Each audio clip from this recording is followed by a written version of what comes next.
Orang yang membaca surat Tabarok ini yang namanya surat Tabarok tidak akan melepaskan orang yang membaca surat Tabarok tersebut daripada siksaan malaikat. Nggak dikasih ruang oleh surat Tabarok untuk menyiksa orang yang membaca surat Tabarok. Yang membantu Nabi di Madinah namanya Ansar, mereka mengatakan bahwasanya al-maghbun man lam yata'allamha wa hiya suratul mulki. Sungguh bodoh sekali orang yang nggak mau belajar atau mengamalkan daripada membaca surat Tabarok ini. Kenapa? Karena itu surat akan kamu banggakan wahai orang-orang pendosa nantinya di alam kubur, yang akan menjaga kamu daripada siksa kubur. Surat Al-Mulk, hadis dari Abdullah ibnu Mas'ud, 30 ayat dibaca malam menyelamatkan dari azab kubur. Itulah dia, tabarakalladzi biyadihil mulk wa huwa ala kulli syai'in qadir alladzi khalaqal mauta wal hayata liyabluwakum ayyukum ahsanu amala. Kalau dibaca surat Al-Mulk itu kita sadar kenapa aku masih hidup sampai hari ini. Alladzi khalaqal mauta, Allah menciptakan mati. Wal hayata, Allah menciptakan hidup. Kenapa aku bisa hidup tak kena Covid? Kalaupun kena tak jadi mati. Bukan karena hebatnya obat, tapi karena liyabluwakum ayyukum ahsanu amala. Allah masih memberi kesempatan untuk beramal. Orang yang sering dan mencintai surah Al-Mulk, maka Allah akan jaga jasadnya di alam kubur. Setiap waktu dapat cahaya, cahaya, cahaya, cahaya. Ada yang senang dengan surah Yasin, ada yang senang dengan Al-Waqi'ah, dibebaskan dari kefakiran oleh Allah Subhanahu wa taala. Yasin didekatkan dengan Rasulullah sallallahu alaihi wasallam. Makanya silahkan Yasinan, Baqarahan, Al-Kahfian, Al-Mulkan, An-Nisaan. Ya, semua ada faedahnya, ada fadilah dalam surah Al-Quran. Orang yang senang dengan surah Yusuf dibebaskan dari kesedihan. Makanya ulama para pakar tafsir mengatakan, kalau anda sedang gelisah, sedang sedih, di kantor ada masalah, di rumah ada persoalan, jangan bikin status, bahkan selesai. Tak kusangka engkau seperti itu adanya. Oh, nyangka. Buka mushaf, baca Quran, surah Yusuf, hilang kesedihan. Coba, minimal walaupun solusi belum datang, hati tenang. Hati tenang. Surah An-Nur, ketika anda kaji dan anda bacakan, cahaya Allah datang membimbing kita dalam kehidupan. 30 ayat ini akan memberikan syafaat kepada orang yang membaca sampai diampuni oleh Allah. Jadi ada 30 ayat, kalau orang membacanya, maka orang tersebut menjadi sebab diampuni oleh Allah. Dan bacaan tersebut yang akan memberikan pertolongan. Caranya bagaimana? Jangan bertanya. Yang jelas baca, nanti Allah akan menunjukkan kepada kita bahwasanya ayat tersebut akan berikan pertolongan kepada kita. Apa itu? Wahya tabarakalladzi biyadihil mulk, yaitu surat Tabarok. Tabarakalladzi biyadihil mulk. Baca. Bahkan disebutkan dalam satu hadis, man qara'a, barang siapa membaca kulla lailatin, setiap hari, mana'allahu biha, Allah akan menghalangi orang tersebut karena bacaan ayat tersebut min adzabil qabri, daripada siksa kubur. Siksa kubur seram, mengerikan. Artinya akan diampuni dosa kita gara-gara surat yang kita baca. Baca surat Tabarok yang merutini setiap malam. Ini agak panjang lagi ya. Tadi dikit-dikit Allah Ta'ala terbinas. Ini naik pangkat dikit-dikit lah. Tabarakalladzi biyadihil mulk. Yang membaca Tabarok setiap malam, maka ini akan menjadi sebab Allah menghindarkan dia daripada siksa kubur. Dalam hadis lain Nabi adalah suratun minal Quran, ada surah di dalam Al-Quran, khasamat an sahibiha hatta adkhalathu al-jannah.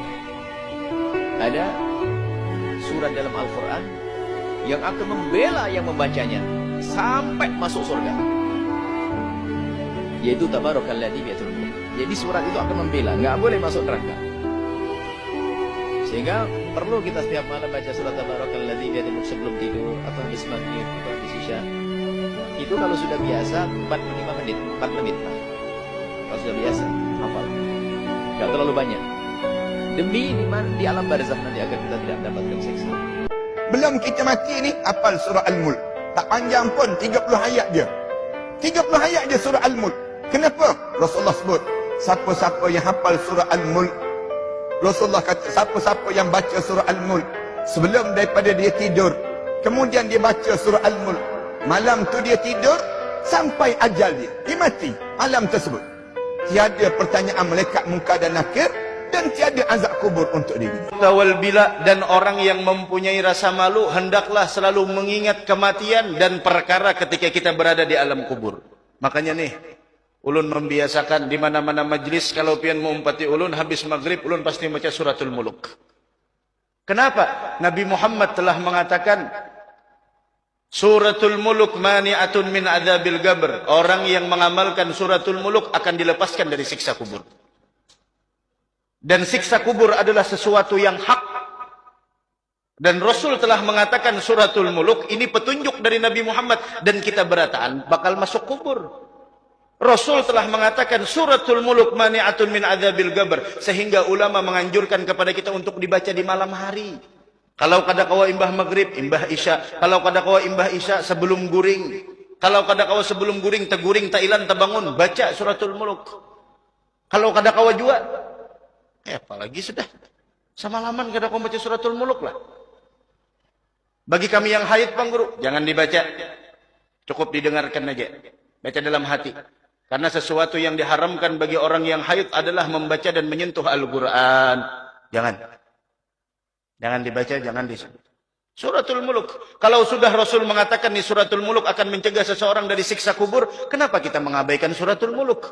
Bahkan di antara sesuatu yang paling membahagiakan hati Nabi Muhammad ketika melihat umatnya hafal suratul Muluk. Bahkan pernah ulun ceritakan di Masjid Raya Sabilal Muhtadin. Ketika para sahabat berkemah di sesuatu peperangan, kemudian mereka membangun kemah, ternyata mereka mendengar seakan-akan di suatu malam ada orang yang membaca suratul Muluk, tapi suaranya bukan dari atas bumi, tapi di bawah tanah.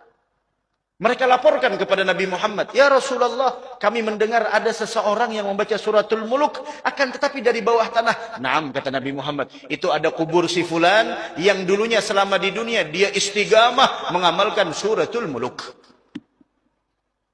Istiqamah ini yang luar biasa.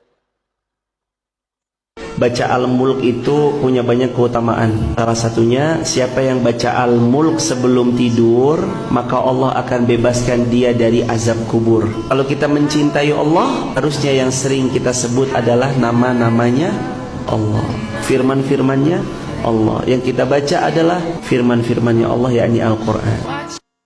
Apa Rasulullah bersabda, jangan lupa baca surah Al-Mulk. Tidak ada waktunya, bacanya kapan itu bebas ya. Panjenengan bisa ba'da subuh boleh, panjenengan bisa mungkin nanti menjelang sholat duha atau setelah sholat duha juga boleh, atau menjelang tidur atau ketika tahajud, monggo. Yang penting sehari harus dibaca minimal berapa? Sekali. Itu makna istiqomah. Itu surat yang isinya 30 ayat akan memberi pertolongan kepada orang yang senantiasa membacanya. Apa pembelaannya? Sampai nanti di hadapan Allah, dia minta sama Allah untuk orang itu diampuni. Dia bilang apa? Ya Allah, ini orang senantiasa membaca saya.